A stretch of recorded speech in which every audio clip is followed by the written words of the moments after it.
मातृ संगीत गाइबा पाई मु तृप्ति राउत तृप्ति अप्पा को अनुरोध करुची से मातृ संगीत गान करंतु। तृप्ति अप्पा। पूर्ण महिमा परम प्रभु श्री अरविंद मासा भाई ऑनलाइन साप्ताहिक पाठचक्र रे जोग देथिवा समस्त पूज्य पूज्य अपा भाई को मोर प्रणाम जनाउछि। मां को पाद पद्म रे भक्ति नवेद अर्पण करुछि। मां मधुमयी मां ई धरा धामे अवतारी आशोबारी मधुमयी मां ई धरा धामे अवतारी आशोबारी पूर्ण करो हे शून्य मंदिर पूर्ण करो हे शून्य मंदिर धारी कृपा बरी थारी मां मधुमयी मां ई धरा धामे अवतारी आशोबारी मधुमयी मां ए जगताजी अंधार भरा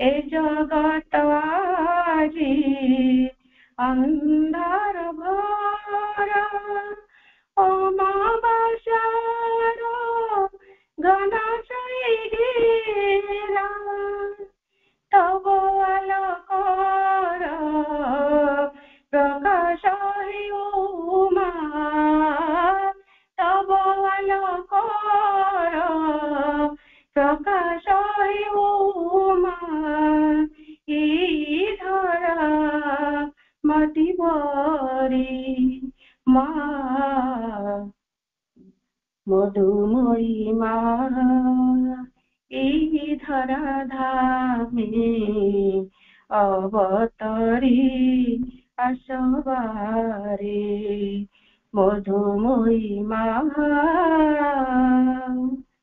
दुख दया जेते जाऊ अपसारी कहीं मारई जाओ न पारो बोरी दुख दया जेते जाऊ अपसारी कहीं मारई जाओ न पारो बोरी आशार कुसुम महकाई दिया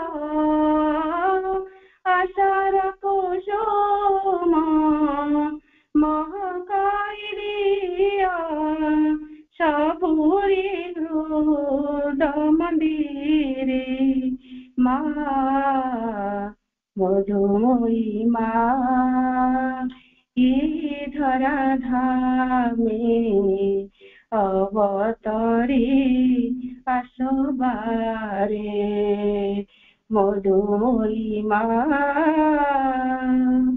पूर्ण करो हे शून्य मंदिर पूर्ण करो हे शून्य मंदिर ढाली कृपा बारी थारी मां मधुमयी मां ई धरा धामे अवतारी आशोबारे मधुमयी मां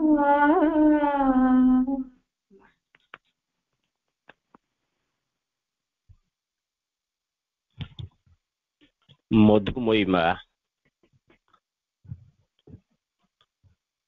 ତୁମେ ତୁମ ସନ୍ତାନ ମାନଙ୍କୁ ପ୍ରତିଟି ମୁହୂର୍ତ୍ତରେ ସୁରକ୍ଷା ପ୍ରଦାନ କରିଥାଅ, ଶାନ୍ତି ଆନନ୍ଦ ମଧ୍ୟ ଦେଇଥାଅ। ତୁମର ବିଶେଷ ଉଦ୍ଦେଶ୍ୟ ନେଇ ତୁମେ ଏ ପୃଥିବୀକୁ ସେଇ ଆତ୍ମା ମାନଙ୍କୁ ଆଣିଥାଅ ଯୋଉମାନେ ପରମ ପ୍ରଭୁଙ୍କର କାର୍ଯ୍ୟଟିକୁ ଠିକ ଢଙ୍ଗରେ ସମ୍ପାଦନ କରିପାରିବେ। ତେଣୁ ଆମେ ଯୋଉମାନେ ଏଇ ପଥରେ ଚାଲିଛୁ, ଆମର ଦିଶାରୀ, ଆମର ଲକ୍ଷ୍ୟ ହେଉଛନ୍ତି ମା, ସେ ହିଁ ନିଜେ ସାଧକ, ସେ ହିଁ ନିଜେ ସାଧନା।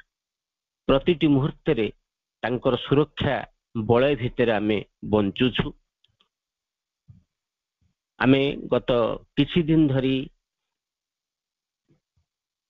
ଭାଇଙ୍କ ଠାରୁ ଶୁଣି ଆସୁଛୁ ଅତି ମାନସର ବାସ୍ତବତା ସମ୍ପର୍କରେ। ଅତି ମାନସ ଶକ୍ତି, ଯୋଉ ଶକ୍ତିକୁ ଶ୍ରୀ ଅରବିନ୍ଦ ଏ ପୃଥିବୀ ପୃଷ୍ଠକୁ ଆଣିଛନ୍ତି, ଯାହାକୁ ମା କ୍ରିୟାଶୀଳ କରାଉଛନ୍ତି, ସେ ଶକ୍ତି ଆମେ ଆମ ନିଶ୍ୱାସ ପ୍ରଶ୍ୱାସରେ ଗ୍ରହଣ କରି ଚାଲିଛୁ। ଅତିମାନସ ଶକ୍ତି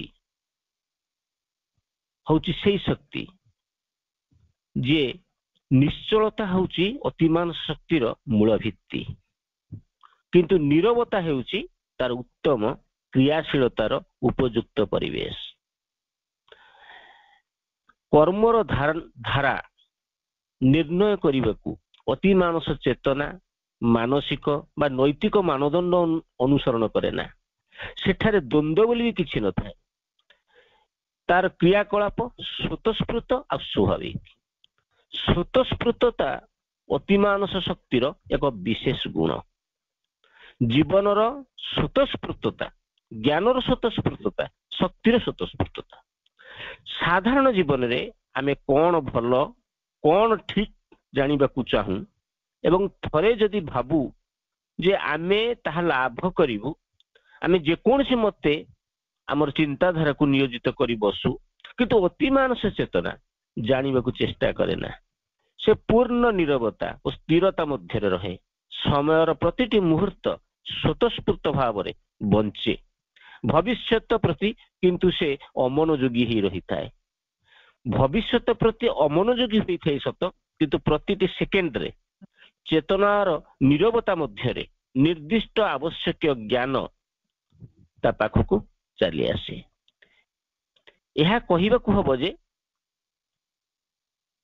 ଅତିମାନସ ଶକ୍ତି ନିଶ୍ଚଳତା ତାର ମୂଳ ଭିତ୍ତି ହେଲେ ବି ଗତିଶୀଳତା ମଧ୍ୟରେ ନିଶ୍ଚଳତା ହେଉଛି ଅତିମାନସ ସତ୍ତାର ସମସ୍ତ କାର୍ଯ୍ୟକଳାପର ଭିତ୍ତିଭୂମି।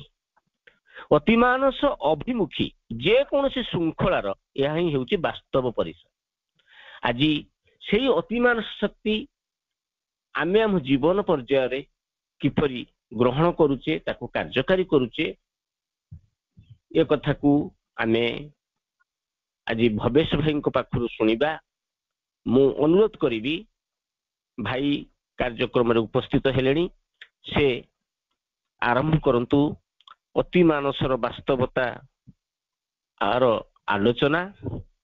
ମୁଁ ଭାଇଙ୍କୁ ପ୍ରଣାମ ଜଣାଉଛି। ସେ ଆଲୋଚନା ଭିତରକୁ ଆସନ୍ତୁ। ଭବେଶ ଭାଇ।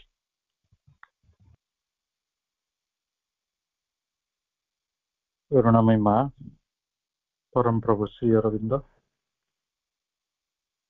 ଆଜିର ଆଲୋଚନା ଚକ୍ରରେ ଉପସ୍ଥିତ ଥିବା ସମସ୍ତ ମାତୃ ସନ୍ତାନ ମାନଙ୍କୁ ମାଙ୍କର କୃପା ମିଳୁ, ଏଭଳି ଏକ ଆଶୀର୍ବାଦ ସହିତ ଆମେ ଆଜିର ଆଲୋଚନା ମଧ୍ୟ ପ୍ରବେଶ କରିବା। ଆଜି କାର୍ଯ୍ୟକ୍ରମର ମୁଖ୍ୟ ସଞ୍ଚାଳକ ତଥା ମୁଖ୍ୟ ବ୍ୟବସ୍ଥାପକ ବିଧାନ ଭାଇଙ୍କ ସମେତ ଯେଉଁମାନେ ଏହି କାର୍ଯ୍ୟକ୍ରମରେ ନିଜର ଯୋଗଦାନ ଦେଇଛନ୍ତି, ସମସ୍ତଙ୍କୁ ଅନେକ ଶ୍ରଦ୍ଧା ଓ ସମ୍ମାନ ବ୍ୟକ୍ତ କରୁଛି।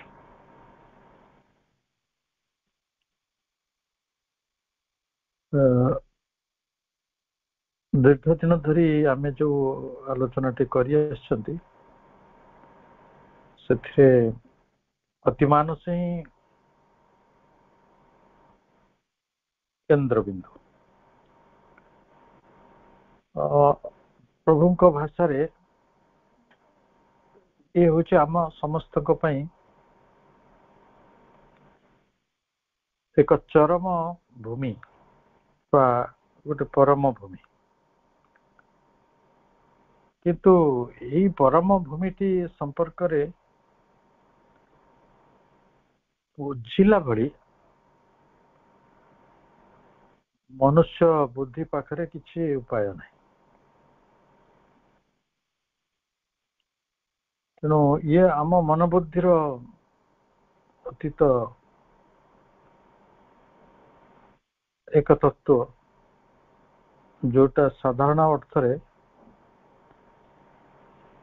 आमे तार विवरणी दे परिबा नहीं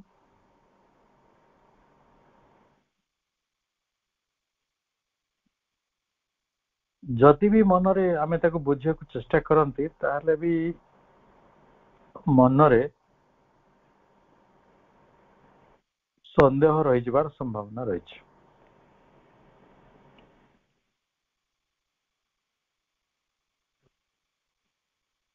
कहीं कि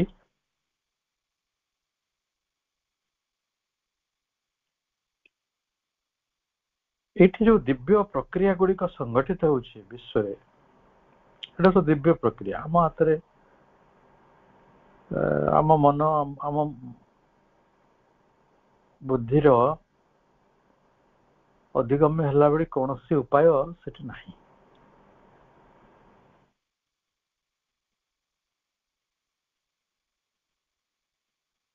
तेणु दिव्य प्रक्रिया को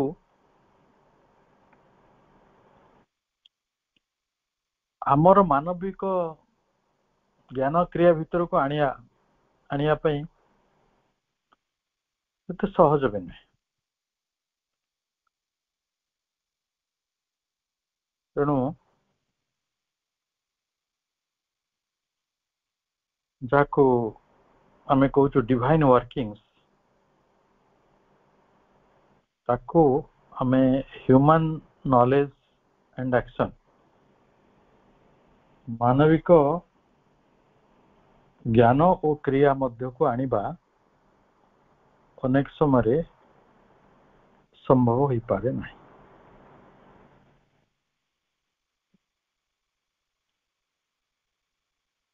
कहीं ना मनीषर जो बुद्धि रही जो मन रही सेटा आमर नीतिदिनिया जीवन सहित अभ्यस्त नित्य नैमित्तिक जीवन रे अभ्यस्त सेटा किंतु ମୁଁ ସବୁବେଳେ କହେ ସେଟା ଗୋଟେ ତେଲ ଲୁଣର ସଂସାର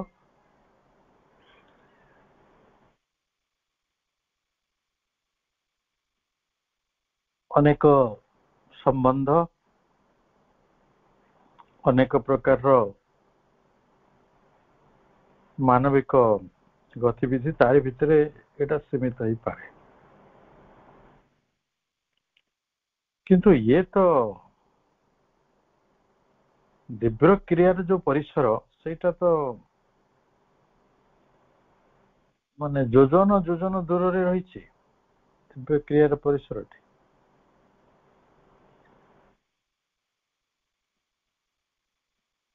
remoteness which separates this action from the experience and verifiable knowledge of ordinary humanity साधारण मनुष्य ठारू से जो साधारण रो से जो बुद्धि रो क्षेत्र काम करे से बुद्धि ठारू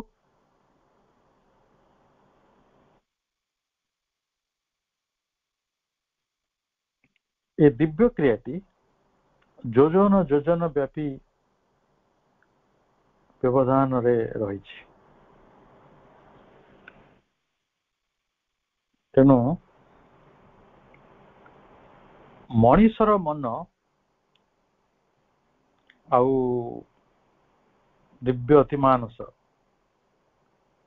या भितरे गोटे विरोध एपारेंट contradiction apparent contradiction in both essence and operation. तत्व दृष्टिରୁ ଏବଂ ପ୍ରକ୍ରିୟା ଦୃଷ୍ଟିରୁ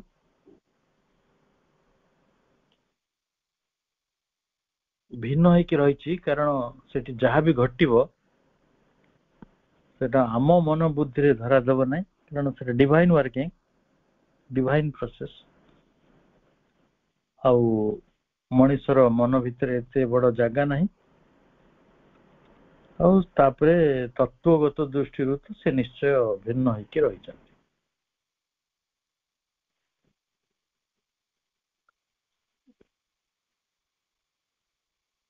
ଆମେ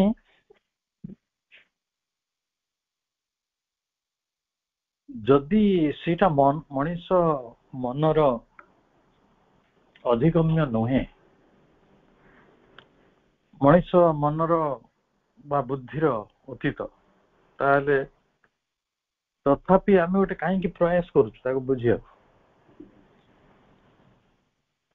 ଖାଲି ତ ଆମେ ସେତିକି ବୁଝିଦେଲେ ଯଥେଷ୍ଟ ହୁଅନ୍ତା ନା? ଏଇଟା ସମ୍ଭବ ନୁହେଁ, ବିୟଣ୍ଡ ଆୱାର କାପାସିଟି। କାରଣ ସେଠି ଡିଭାଇନ୍ ୱାର୍କିଂ ଆଉ ଡିଭାଇନ୍ ୱାର୍କିଂ କୁ ବୁଝିଲା ଭଳି କ୍ଷମତା ଆମ ପାଖରେ ନାହିଁ।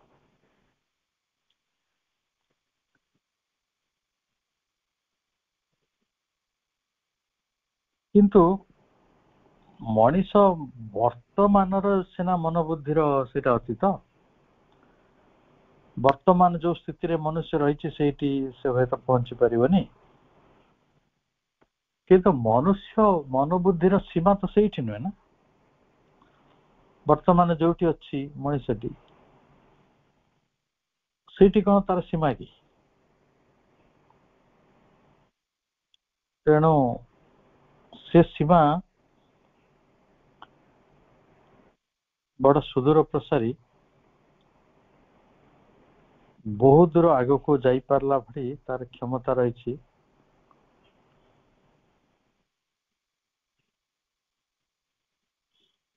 ସେଇ ଦୃଷ୍ଟିକୁ ଧ୍ୟାନରେ ରଖି କେବେ କେମିତି ଅତି ପ୍ରଜ୍ଞାଶୀଳ ମଣିଷ ମାନେ ଏ ବିଷୟରେ ଜାଣିବା ପାଇଁ ଆଗ୍ରହ ହେଇପାରନ୍ତି। କାରଣ ଆପଣଙ୍କୁ ମୁଁ ଗୋଟେ କଥା କହୁଛି, ହଜାର ହଜାର ଲୋକ ହଜାର ବର୍ଷ ହେଲା, ହଜାର ହଜାର ବର୍ଷ ହେଲା ଯୋଉ ଭଳି ଭାବରେ ଅତି ଅଜ୍ଞାନତା ଭିତରେ ସଢୁଛନ୍ତି, ସେମିତି ଜ୍ଞାନର ପ୍ରଚେଷ୍ଟା ବି ତ କରୁଛନ୍ତି। ସବୁ ମଣିଷ ପାଇଁ ସେଟା ସତ କି ଯେ ସେମାନେ ଅନ୍ଧକାର ଭିତରେ ବୁଡି ରହିଛନ୍ତି? କିଛି ମଣିଷ ଅଛନ୍ତି ଯୋଉମାନେ ଆଲୋକୋନ୍ମୁଖୀ।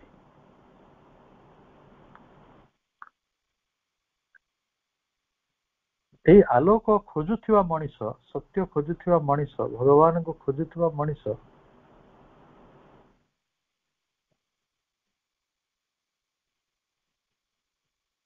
ସେ ଅତି ପରିମାଣରେ ଦୁଷ୍ପ୍ରାପ୍ୟ, ବହୁତ ରେୟାର ପର୍ସନାଲିଟି। ସମସ୍ତଙ୍କ ଦ୍ୱାରା ହବନି। ଯୋଉମାନେ ଖୋଜୁଛନ୍ତି ସେମାନେ ମଧ୍ୟ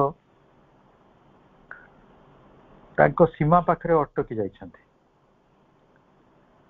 ନିଜର ସୀମାକୁ ଅତିକ୍ରମ କଲା ଭଳି ଇଚ୍ଛାଟିଏ ମଧ୍ୟ ତାଙ୍କ ପାଖରେ ନାହିଁ।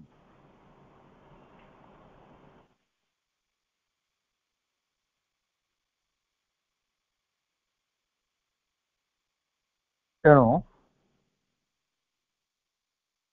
ଆପଣଙ୍କୁ କହି ରଖେ, ମନର ଗୋଟେ ମୂଳ କଥା ହଉଛି ଇଏ ଗୋଟେ ସର୍ବୋଚ୍ଚ ଚେତନା ପର୍ଯ୍ୟନ୍ତ ଯାଇପାରିବ, ଆଉ ଅଜ୍ଞାନ ଅନ୍ଧକାର ଭିତରେ ବି ରହିପାରିବ। ସେ ଯୋଉ ଉଭୟଚର ପ୍ରାଣୀ ଅଛି ଜାଣିଛନ୍ତି, ସେମାନେ ଜଳରେ ବି ରହିପାରନ୍ତି, ସ୍ଥଳରେ ବି ରହିପାରନ୍ତି। ସ୍ଥଳ ଭାଗରେ ନିଶ୍ୱାସ ନେବାକୁ ହେଲେ ପାକସ୍ଥଳୀର ଗଠନଟି ଗୋଟେ ପ୍ରକାର ହେଇଥାଏ, ଆଉ ଯୋଉମାନେ ଜଳ ମଧ୍ୟରେ ବୁଡି ରହିକି ନିଶ୍ୱାସ ନିଅନ୍ତି ସେମାନଙ୍କର ପାକସ୍ଥଳୀଟା ସେମାନଙ୍କର ଯୋଉ ପାକସ୍ଥଳୀ କହିଦେଲି ବୋଧେ, ଆମେ ତାକୁ ବୁଝିବା ଲଙ୍ଗସ୍, ଶ୍ୱାସ ଯନ୍ତ୍ର, ଫୁସଫୁସ୍। ତେଣୁ ଯୋଉମାନେ ସ୍ଥଳ ଭାଗରେ ରହିଛନ୍ତି ତାଙ୍କ ଫୁସଫୁସ୍ ଟା ଭିନ୍ନ ଲଙ୍ଗସ୍ ଟା, ଆଉ ଯୋଉମାନେ ଜଳ ଭାଗରେ ରହିଛନ୍ତି ସେମାନଙ୍କର ଲଙ୍ଗସ୍ ଟା ଭିନ୍ନ, ସମାନ ହେଇପାରିବନି। କିନ୍ତୁ କିଛି ଅଦ୍ଭୁତ ପ୍ରାଣୀ ଅଛନ୍ତି ଯୋଉମାନେ ପାଣି ଭିତରେ ବି ବୁଡିକି ରହିପାରନ୍ତି, ନିଶ୍ୱାସ ନେଇପାରନ୍ତି, ଆଉ ସ୍ଥଳ ଭାଗରେ ବି ରହିପାରନ୍ତି। ସେଥିରେ ସାପ ଅଛନ୍ତି, ସେଥିରେ ବେଙ୍ଗ ଅଛନ୍ତି, କଇଁଛ ଅଛନ୍ତି, ଯୋଉମାନେ ଉଭୟଚର, ସ୍ଥଳ ଭାଗରେ ରହିପାରିବେ, ଜଳ ଭାଗରେ ରହିପାରିବେ। ଏ ମନ ହେଲା ସେଇଭଳି, ଏ ଅନ୍ଧକାର ରହିପାରିବ ଆଉ ସର୍ବୋଚ୍ଚ ଚେତନା ସହିତ ମଧ୍ୟ ରହିପାରିବ।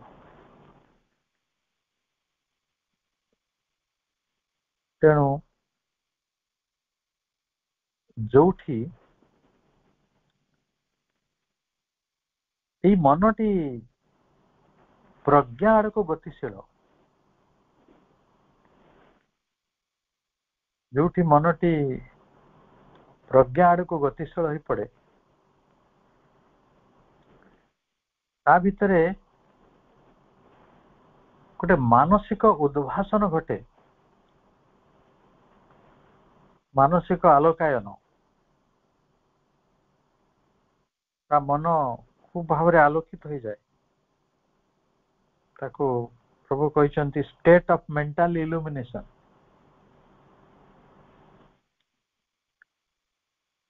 ମାନସିକ ଉଦ୍ଭାସନରେ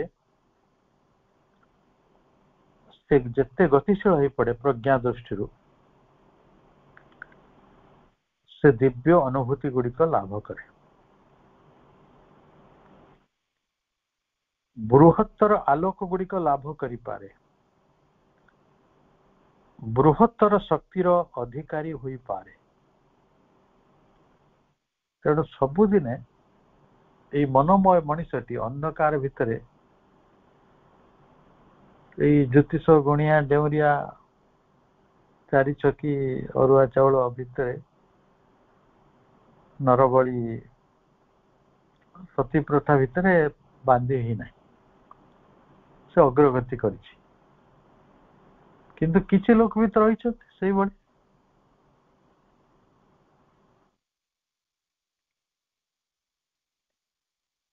ତେଣୁ ମନର ଏଇ ଯୋଉ ଉଭୟଚର ଗୁଣ ରହିଛି, ଅନ୍ଧକାର ବି ରହିପାରିବ, ମାନସିକ ଉଦ୍ଭାସନ ମଧ୍ୟକୁ ଯାଇପାରିବ, ବୃହତ୍ତର ଆଲୋକ ଲାଭ କରିପାରିବ, ବୃହତ୍ତର ଶକ୍ତି ଲାଭ କରିପାରିବ। ତେଣୁ ଯୋଉ ଅଳ୍ପ କେତେ ଜଣ ଏଇ ବୃହତ୍ତର ଆଲୋକ, ବୃହତ୍ତର ଶକ୍ତି ଅଧିକାରୀ ହୋଇପାରିଛନ୍ତି, ସେମାନେ ଜାଣିପାରିଛନ୍ତି ଯୋଉ ଭଗବାନଙ୍କ କଥା ଆମେ କହୁଛୁ, ଯୋଉ ସୃଷ୍ଟିକର୍ତ୍ତାଙ୍କ କଥା କହୁଛୁ, ବିଶ୍ୱ ନିର୍ମାଣକାରୀ କଥା କହୁଛୁ, ସିଏ ହେଉଛନ୍ତି ଗୋଟିଏ ପରମ ଚେତନା।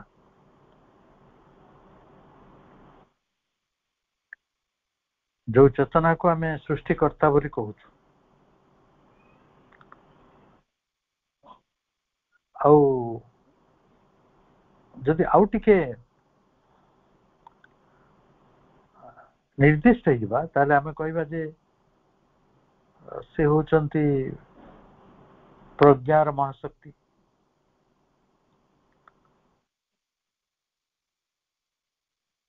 ଏଇ ପ୍ରଜ୍ଞାର ମହାଶକ୍ତି ଖାଲି ତାଙ୍କ ପାଖରେ ନାହିଁ, ଆହୁରି ରହିଛି ଜ୍ଞାନ ରହିଛି। ପ୍ରଜ୍ଞା ଯାହାଙ୍କ ପାଖରେ, ତାଙ୍କ ପାଖରେ ଜ୍ଞାନ ରହିବ, ତାଙ୍କ ପାଖରେ ଦୃଷ୍ଟି ରହିବ, ତାଙ୍କ ପାଖରେ ଦିବ୍ୟ ସଂକଳ୍ପ, ଯାହାକୁ ଆମେ ଦିବ୍ୟ ଇଚ୍ଛା ଶକ୍ତି ବୋଲି କହିବା। ତେଣୁ ଏଇ ଦିବ୍ୟ ଇଚ୍ଛା ଶକ୍ତି ବଳରେ ବିବର୍ତ୍ତନ ସମ୍ଭବ ହେଇଛି, एवं परम चेतनार गोटे मध्यवर्ती अवस्था जहाँ आम मन बोली कहूँ ये मन सृष्टि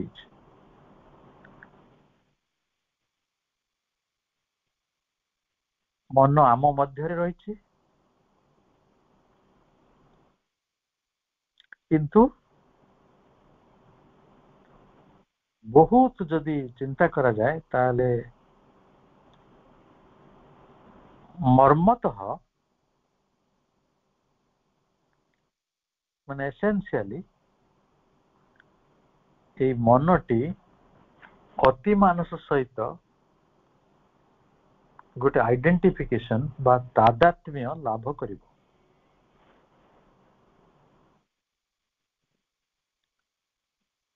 तेणु ये तो तादात्म्य लाभ करिबो किंतु अंधकार रे थिबा कारणरू मन अति मानसर संभाव्य शक्ति गुड़िक संपर्क रे किछि जानि पारु नाही बरं प्रक्रिया दृष्टि एटा विरोधी होई पड़ुछि।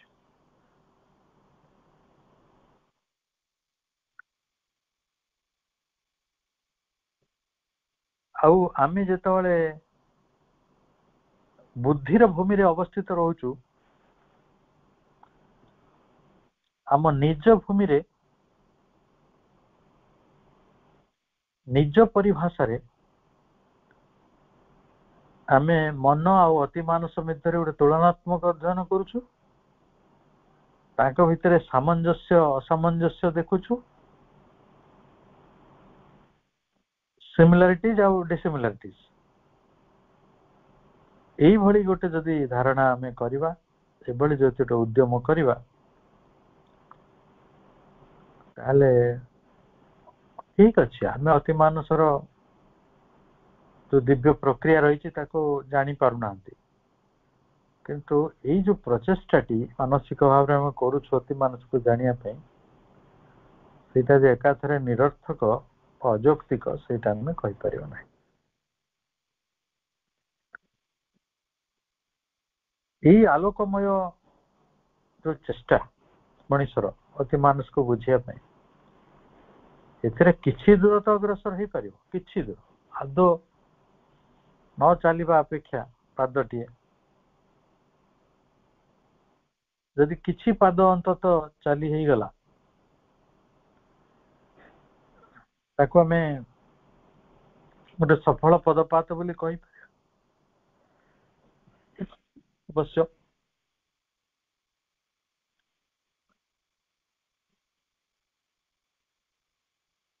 ताले हमें एक कथा स्पष्ट हो पड़ुछंती जे अति मानस चेतनार गोटे शिखर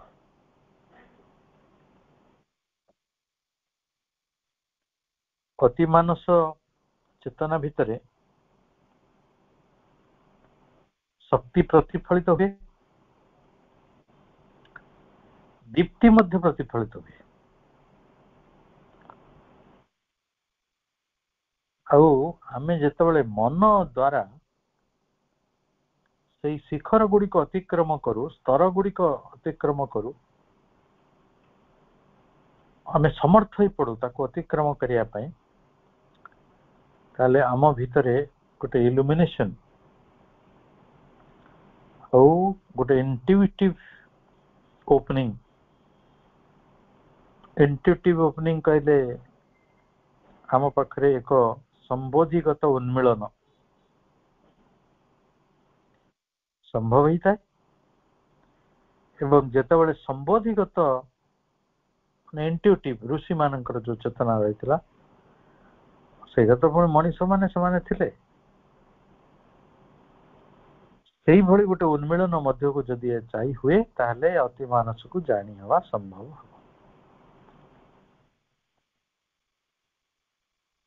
अति मानस मध्य रही हब अति मानस मध्य रही कि विश्व को देखी हब एवं मनुष्य पई कर्मरे प्रवृत्त हेबार एटा गोटे सबुठारु बड़ आदर्शगत अवस्था। जड़े मानस भूमि कार्य करुछि, जड़े अति मानसर भूमि कार्य करुछन्ति। ताकू ही कहुई पार एक चरम विजय।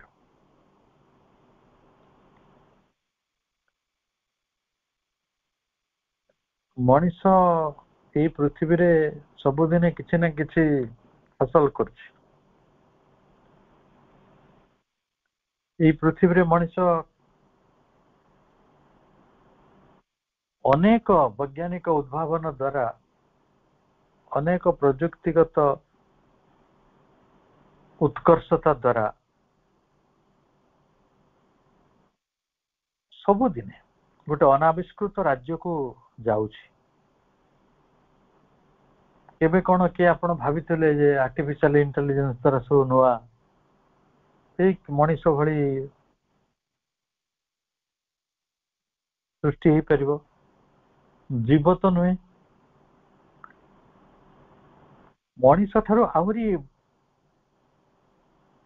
गोटे ग्रेटर फॉर्म रे आर्टिफिशियल इंटेलिजेंस रो सो रोबोटिक्स गुड़ाक बाहर जे मनीष ठारू अधिक काम करि पारुछि। माने आकु ही कहती आमे अनाविष्कृत राज्य को निजको नौछु। जो राज्य गुड़िक आदौ आविष्कृत होई नाही। तेणु चेतना ये जो उत्तरणटी हेउछि, चेतना जो आगो को यात्रा करुछि, शेषरे गोटे कोठी पहुंचीबो, गोटे शिखर रे पहुंचीबो, जो शिखर रु से आउ अतीतर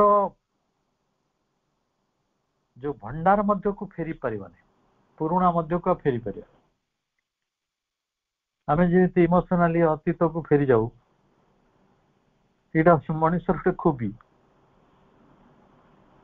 ताको भलरे रखंतु, से किछि न अतीत को पळेबो। से कहबो अतीतटा मोर भलो थिला, मो दारिद्र भलो थिला, मोर जो असुविधा गुड़िक रही से मत भल लगुला, एबे मो बेसी भलरे नाही। कहीं ना मन अतीत मध्य को फेरी जाई पारुछि। अति मानस एपरी गोटे शिखर, जो शिखर रु जो अवस्था मध्यरु आमे आउ निम्नाभिमुखी हो पारिबानी।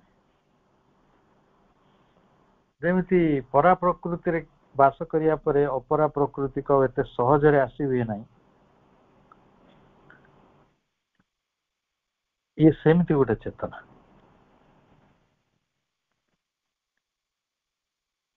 आमे हुए तो एपर्यंत बुझी नहीं थिबा मनर ऊर्ध्वतर प्रकरणटा होछि अति मानस। एटा गोटे भ्रम। मन ता भूमि रे रहिबो, अति मानस ता भूमि रे अछंती। मन उत्तरण करिकि ता भितरे तादात्म्य होइजो, आइडेंटिफाइड होइजो। मनटी निजे विकसित हो जाइके अति मानस होइजो, एटा गोटे भ्रम होइजो।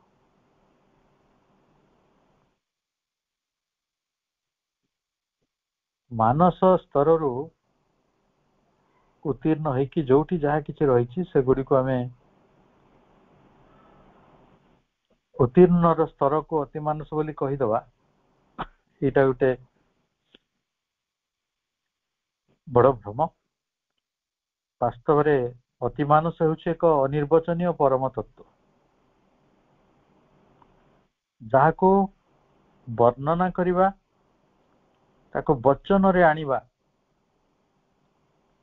ताको संज्ञा भितरे सीमित करिबा, ताको बुझीबा पई आमे ताको वर्णना करिबा, एटा एते सहज हे पर। तार कारण केते गुडे श्री अरविंद कहिसथि। ଯୋଉମାନେ ସବୁ ବେଦବିତ୍ ଥିଲେ, ବେଦ ଅଧ୍ୟୟନ କରୁଥିଲେ, ବେଦରେ ଅନେକ ସମୃଦ୍ଧିମନ୍ତ ବେଦ ମନ୍ତ୍ର ଗୁଡିକ ରହିଛି।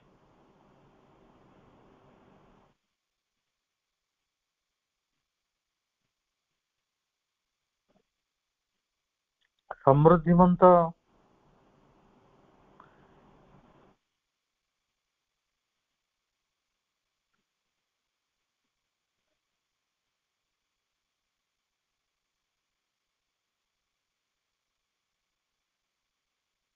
ତାକୁ ପ୍ରଭୁ କହିଛନ୍ତି, ସେ ହେଲେ it is the cryptic verses of the Veda, cryptic verses of the Veda, ବେଦର ଯୋଉ ଗୂଢ ମନ୍ତ୍ର ସବୁ ରହିଛି,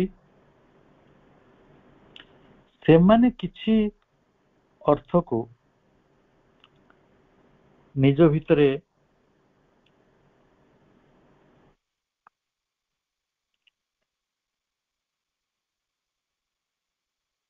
ସଂରକ୍ଷିତ କରି ରଖିଛନ୍ତି। ସେମାନେ ଏହାର ବାହକ ହେଇଛନ୍ତି। ସେମାନେ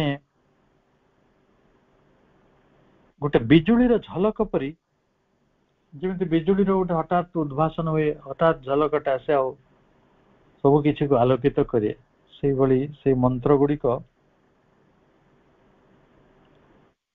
ଆମକୁ ସେଇଭଳି ସ୍ପର୍ଶ କରିଛନ୍ତି। କିନ୍ତୁ ଅତି ସ୍ପଷ୍ଟତାର ସହିତ ଆମେ ସମସ୍ତେ ସ୍ୱୀକାର କରିନେବା, ଆମ ପୂର୍ବପୁରୁଷଙ୍କର ଏଇ ସମ୍ପତ୍ତି ପାଖରେ ଆମେ କେତେ ଜଣ ପହଞ୍ଚିଛୁ। ସେ ଏପରି ଗୋଟେ ସମ୍ପତ୍ତି, ଯୋଉ ସମ୍ପତ୍ତି ପାଇଁ ଆମେ କେହି ଝଗଡା କରନ୍ତି, କିନ୍ତୁ ଅସଲରେ ତାହା ହିଁ ସମ୍ପତ୍ତି। ସେଥିରେ ଟଙ୍କା ସୁନା ଜମି ଘର ନାହିଁ ସତ, କୌଣସି ବସ୍ତୁଗତ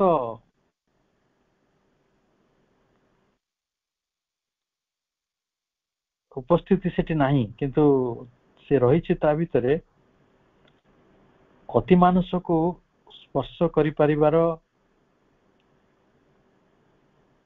ଏକ ବିରାଟ ବିସ୍ତୃତି। ପ୍ରଭୁଙ୍କ ଭାଷାଟି ଶୁଣନ୍ତୁ। It is the cryptic verses of the Veda that helps us here, for they contain, though concealed, ସେମାନେ ଧାରଣ କରିଛନ୍ତି କିନ୍ତୁ ଗୋପନୀୟ ଭାବରେ, the gospel of the divine, ଭଗବାନଙ୍କର ସେଇ ଅମର ବାଣୀ, and immortal supermind, ଅମର ଅତି ମାନସକୁ, and through the veil, ସେଇ ପରଦା ଭିତର ଦେଇ some illuminating flashes come to us, ଯୋଉ ବିଜୁଳିର ଚମକ କିଛି ଆମ ପାଖକୁ ଆସିଯାଏ। ସବୁ ଜାଗାରେ ଯାଇ କହେ, ବେଦ ଅଧ୍ୟୟନ କରିବା ଦୂରର କଥା, ଏଇ ଭାରତରେ କିଛି ହତଭାଗା ଜନ୍ମ ହେଲେ ଆମ ଭଳିଆ, ଯୋଉମାନେ ତା ମଲାଟା ବି ଦେଖିନାହାନ୍ତି, ସେମାନେ ତାକୁ ବହି କରି ରଖିନଥିଲେ, ସେଟା ସବୁ ଶ୍ରୁତି ହେଇକି ରହିଥିଲା। ଗୁରୁଙ୍କର ମନ୍ତ୍ର ଗୁଡିକ ଉଚ୍ଚାରଣ ହଉଥିଲା, ତାକୁ ଶିଷ୍ୟମାନେ ମନେ ରଖୁଥିଲେ। କଣ ହେଲା, ଆମର ମନର ଯୋଉ ସ୍ମୃତି ଶକ୍ତିଟି ଏତେ କମିଗଲା, ସେଗୁଡିକ ଶ୍ରୁତି ହେଇକି ଆଉ ରହିବା ଦୂରର କଥା, ତାକୁ ଗ୍ରନ୍ଥ ରୂପରେ ଅଣାଗଲା। ସେ ଗ୍ରନ୍ଥର ମଲାଟକୁ ଲୋକ ଦେଖୁନାହାନ୍ତି, ପଢିବା ଦୂରର କଥା। ଏଣେ ପ୍ରଭୁ କହୁଛନ୍ତି, ଦେଖ, it is the cryptic verses of the Veda that help us here, for they contain, though concealed, the gospel of the divine and immortal supermind, and though the veil, some illuminating flashes come to us.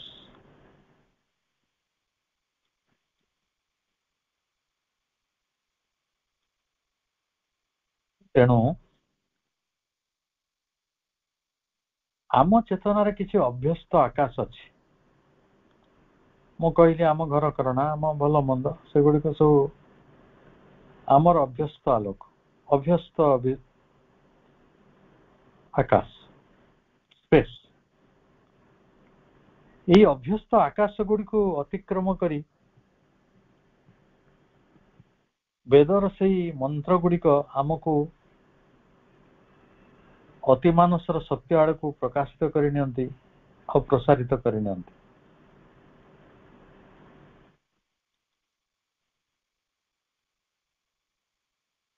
कारण सत्य जिते प्रकाशित होती तांकर सकल विभूति सहित प्रकाशित होती विभूति कहले आपण बुझुचंती विशेष गुण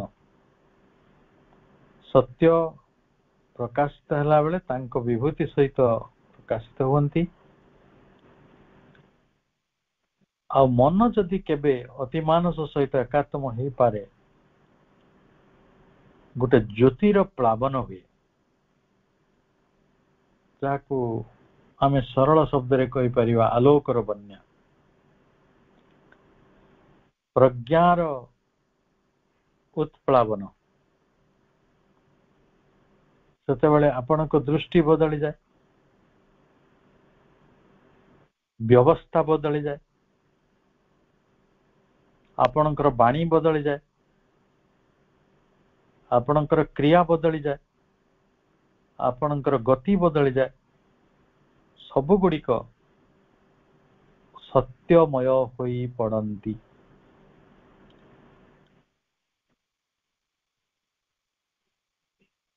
कारण सेते बेलको से आलोकर जो विराट उद्भासन घटी थाए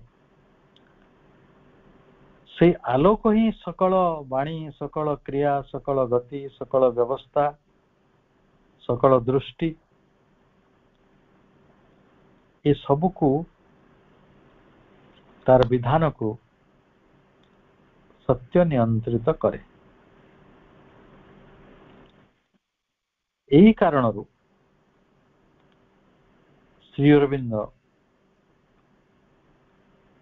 मनुष्य जगत रूपांतर पाई अति मानस को अनिवार्य शक्ति भाव में ग्रहण करिसेंती अति मानस सब किसी को संभाली नियंती जोटा मनीष संभाली पारनी कारण अति मानस पाखरे थाए एक बृहत विस्तृत दृष्टि से विस्तृति मध्य रही था प्रकाशमय सत्य और सर्वसमावेशक समन्वय जो समन्वयर परिकल्पना मनीष करें जो सत्यटी को नहीं मनीष बंची पारु नहीं मनीष अराजकता मध्य बंची समन्वय भितर नुहे मनीष गोटे आत्मविश्वास अनिश्चयता भितर बंची सत्य मध्य नुहे तेणु जितेबले मनीषर सत्ता से समन्वित सत्य को ग्रहण केवल ग्रहण करिबो नहीं बरं से समन्वित सत्य को प्रकाश करिबो निजर समस्त कर्म निजर समस्त ज्ञान निजर समस्त विधि व्यवस्था सब किछि ज्ञानर सत्य रूपे प्रतिष्ठित हबो एई कथा गुड़िक वैदिक मंत्र गुड़िक रही कि नहीं आबे बेसी दूर जीवानी आमे गोटे मंत्र को सब बेले कहती अभ्यस्त मध्य तमसो मा ज्योतिर्गमय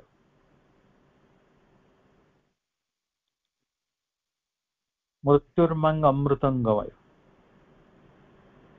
मृत्यु अमृत रे परिणत हो तमसा ज्योति रे परिणत हो ये प्रार्थना टी क्यों कथा कहूँ आमे बेसी दूर जीवानी कहवा सर्वे सन्तु निरामय सर्वे भद्राणि पश्यन्तु सर्वे भवन्तु सुखिनो जहाँ भी सर्वे भवन्तु सुखिनो सर्वे सन्तु निरामय सर्वे भद्राणि पश्यन्तु ये कौन ये सब अति मानसर मर्म। अति गूढ़ गभीर मंत्र आड़ को आम जाऊना अच्छी आम जिते मध्य प्रवेश करवा निश्चित भाव तार निगूढ़ रूप आम भितर मिल तार मर्म आमको मिल तार सर्वोच्च आवेदन गुड़िक आमको मिल एवं ऋषि माने भल भाव जानी देवता मान पाखरे जहाँ भी शक्ति रही से शक्ति गुड़िक अति मानसर अति मानसर शक्ति से माने सब जन्म लाभ करिसंती निजर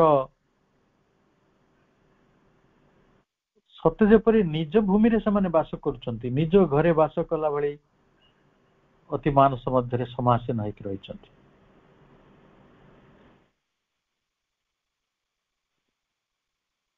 The gods who in their highest secret entity are powers of the supermind, born of it, seated in it, as in their proper home, are in their knowledge, truth conscious.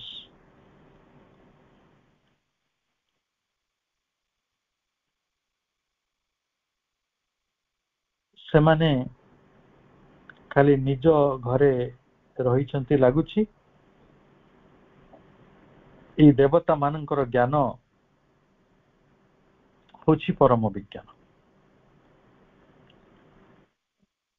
सेमानक कर्म रे आ सेमान सु दिव्य कर्मी से भगवान विधान है काम कर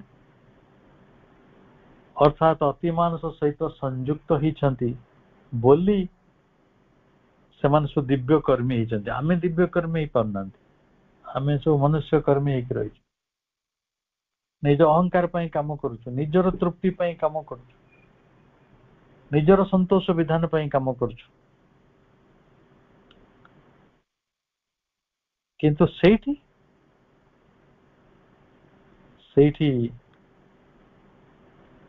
कर्म रे दिव्य दर्शन रो संकल्प शक्ति रही सेठी परिपूर्ण प्रत्यक्ष ज्ञान रही परिपूर्ण ज्ञान ये सब किसी को परिचालना करुछि सेठी जो मर्म रही सेठी जो विधान रही सेठी कर्तव्य भी रही सब किसी ज्ञान भितर प्रकाशित होछि ए ज्ञान गोटे परिपूर्ण फलदायक संकल्प शक्ति रो नियंत्रण करुछि सेति तार प्रक्रिया प्रमाद मुक्त आ तार परिणाम मध्य प्रमाद मुक्त किंतु मनुष्यर कर्म मनुष्यर क्रिया प्रमाद मुक्त हबो तेणु दृष्टि कौन हम दृष्टि हम दिव्य दृष्टि आ जहां पाखे दिव्य दृष्टि अच्छी आगे भविष्य स्वतस्फूर्त भाव फुटी उठिव जो मनीष भविष्य जानी पारनी गोटे कर्म भितर प्रवेश कर जाऊँ परिणाम कौन हम आमको जना ना किंतु जहां पाखे दिव्य दृष्टि अच्छी से भविष्य छविटी को निश्चित भाव देखी पारुछंती अति मानस रे जेतेबेले जने लोक संकल्प धारण करे कर्म करे भविष्य को देखे तार ज्ञान दृष्टि हुए सेठी आलोक शक्ति परस्पर सहित एकात्म होई थांती ज्ञानर स्पंदन गुड़िक संकल्प शक्ति सहित एकात्म होई थाए सेठी रही था एकत्व सेठी जो सम्मिलनी सेठी कौन सी गोटे एफर्ट को खोजिया पड़े ना से सब नित्य होइकी रही परिपूर्ण भाव रही प्रभु कहते दिव्य प्रकृतिर दुईटी शक्ति अच्छी